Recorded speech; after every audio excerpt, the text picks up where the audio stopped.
This is the emergency broadcast system. The CDC is advising that you stay in your home. We show up.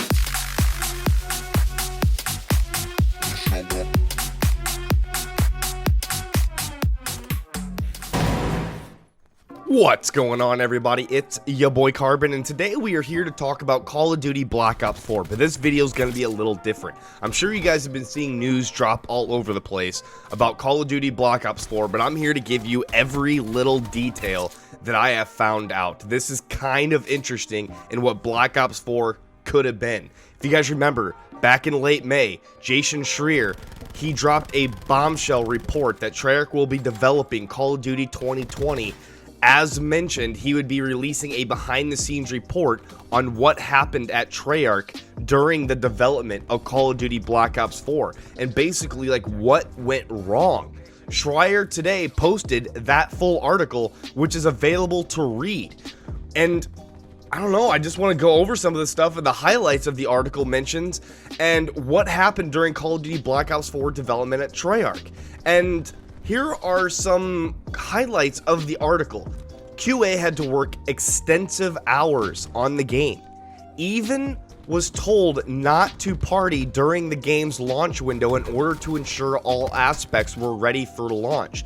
QA testers are being treated as second class in the offices.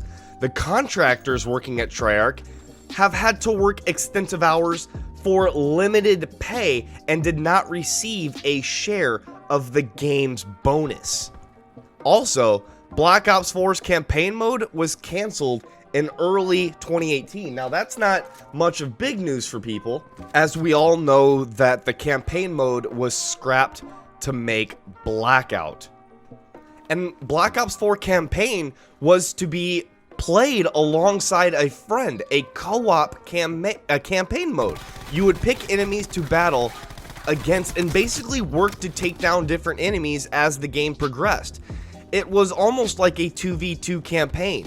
The team was working to get it to Activision for a milestone demo in late 2017, but the mood changed when Treyarch executives shifted direction to cancel the campaign of the game in early 2018. Black Ops 4 was originally set to launch in November 2018, but changed the date to October 12th because of the Red Dead Redemption 2's October 26th launch. There was an extensive crunch period for the developers at Treyarch, working long weeks and hours in order to get the game ready for the early October launch. And Kotaku says that QA testers in Treyarch found out that Black Ops is returning in 2020 as the new Call of Duty game, and after Kotaku dropped that article, and then a few days later after the article, got an email from the head of department confirming the news. Then staff at Treyarch received a bonus for Black Ops 4 early this year, and many of the higher levels had an extensive bonus to the point that parking lots were filled with Teslas at the office. Kotaku says that many of Treyarch, basically everyone at Treyarch, are just as frustrated with Black Ops 4's microtransactions and are struggling with Activision's decisions to force revenue. Treyarch informed employees late last month that the staff would be taking on Black Ops project in 2020, after a shift in Activision's plans resulted in Sledgehammer Games and Raven becoming support studios. Microtransactions, even people within Black Ops 4 and all the Treyarch, they don't even like microtransactions. The higher ups want them so they can keep buying their new fucking Teslas.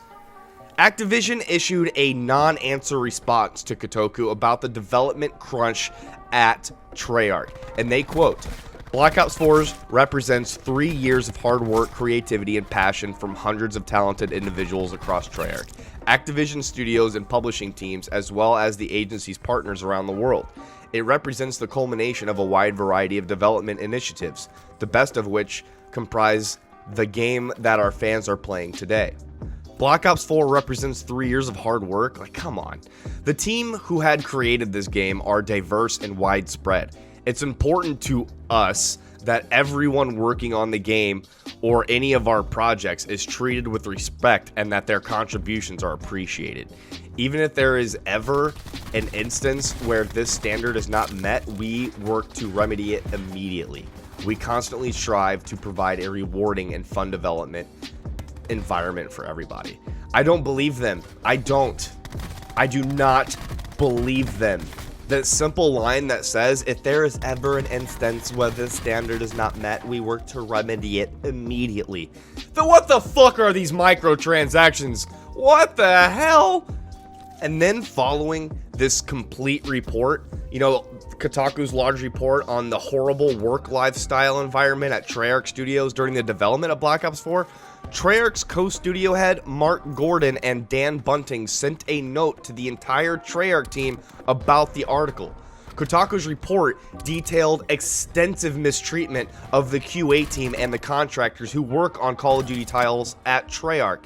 Some have worked 12 hours a day for a minimum wage, not received bonuses that many other developers at the studio have already gotten and purchased with, you know, their Teslas and shit, and forced to work even during launch parties rather than celebrating. The new email sent to the staff states that they plan to make significant improvements to the work and life balance for the team at Treyarch and ensuring better project planning to avoid major changes to game close to the title's launches. So here's the full email that Mark Gordon and Dan Bunt sent to the staff today, and it basically says, "Dear team, today Kotaku published a story that explores a number of reported behind-the-scenes issues in Black Ops 4's development.